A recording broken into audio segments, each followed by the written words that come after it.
Има раждане. Има смърт. Има и нещо между тях.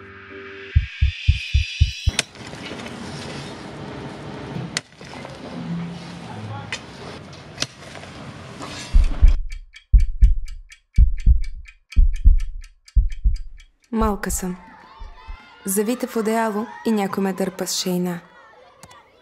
В шейната с мен е синооко и светло момче. Прегърнало ме е. От време на време жената, която ме дърпа, се обръща и се усмихва.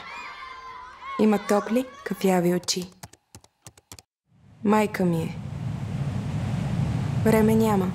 В пашкул съм. И е топло, и е сигурно.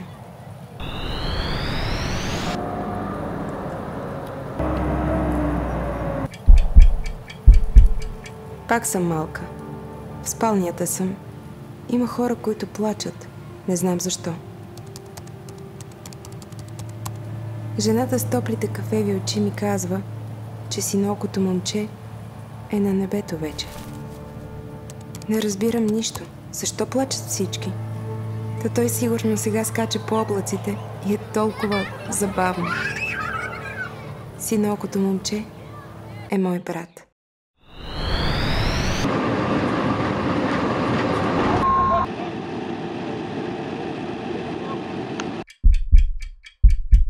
Голяма съм. Млада съм. На 20 години съм. Стоя в болничната стая и знам, че жената с топлите кафеви очи умира. Разбирам, че време има, но то не преминава, а преминаваме ние. Пашкул няма, а само една гола пустош.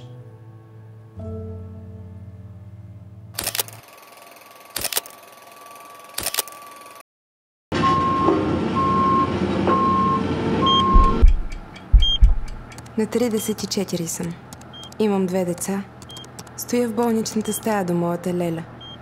Вече съм виждала тази гледка и знам, че скоро тя ще умре. През нощта луминесцентната лампа изпълва пространството със студена светлина. Следобед през прозореца влиза само есенното слънце и прави стаята да изглежда мека и приятна. Тя почина следобед. Тя отмина, а времето остана. Силно си пожелах да имам 3-то дете. В нещото между живота и смъртта бавно и сигурно премислям как да победя времето, как да докажа на себе си, че има нещо отвъд плътта ми. Идеята за безсмъртие всъщност не е нищо повече от разбирането, че всички сме свързани. Човекът е просто една клетка на Вселената. Ние вървим там, където са вървели нашите предци, а идните поколения ще ползват сътворените ни мечти. И това е кръговрат. Залез е. Точно такъв залез, какъвто гледах с жената с кафевите очи, като бях малка. Мястото е същото. Само че вече го няма ябълковото дърво, на което се катерех. Преди много години се разхождахме тук с нея. Обожавам това място. Залезът се вижда прекрасно. Винаги съм искала да виждам точно този залез. Сега се строи училище. Нашето училище.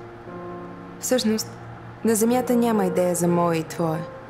Ние сме проводници на идеи и смисъл, а не сме смисъл сами по себе си. Личната инициатива движи колелото на прогреса, но не е прогрес сама по себе си. Не аз поех инициативата да се прави училище, а тя ме пое. Разбрах, че не е най-важното да се развиват само способностите на децата. Те са видимото. Невидимото обаче е любовта, духовността и добротата. Те са фундамент, върху който може да бъде построено всичко останало без да рухне. Мечтая това училище да бъде място, където да изгражда именно това. Да има усещането от първия ми спомен. Топлина и уют. Любовта и смирението да бъдат по средата на съществуването ни като баланс, между земното и небесното, тялото и духа. Стиховете, музиката, изкуството ни насочва към духа, а изкуството ни обещава безсмъртие. Всичко е лично.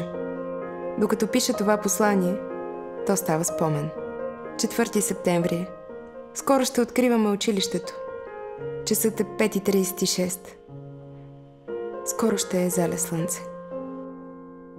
Аз съм на 36 години. Имам 3-то дете.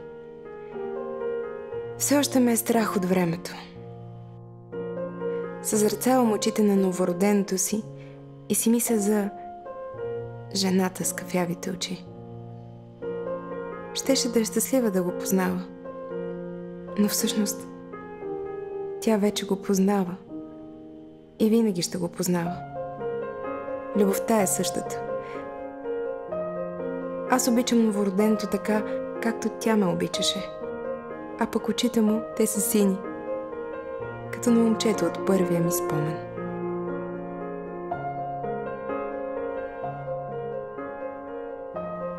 А вие, които четете това послание, моля ви, застанете в двора на училището и погледнете залеза и си спомнете как преди вас сме го гледали и сме мечтали за това място. Оазис на доброто. Дори ако се загледате по-внимателно, ще видите и едно момче да си играе с облаците. Всичко е лично. Само защото всичко е едно цяло.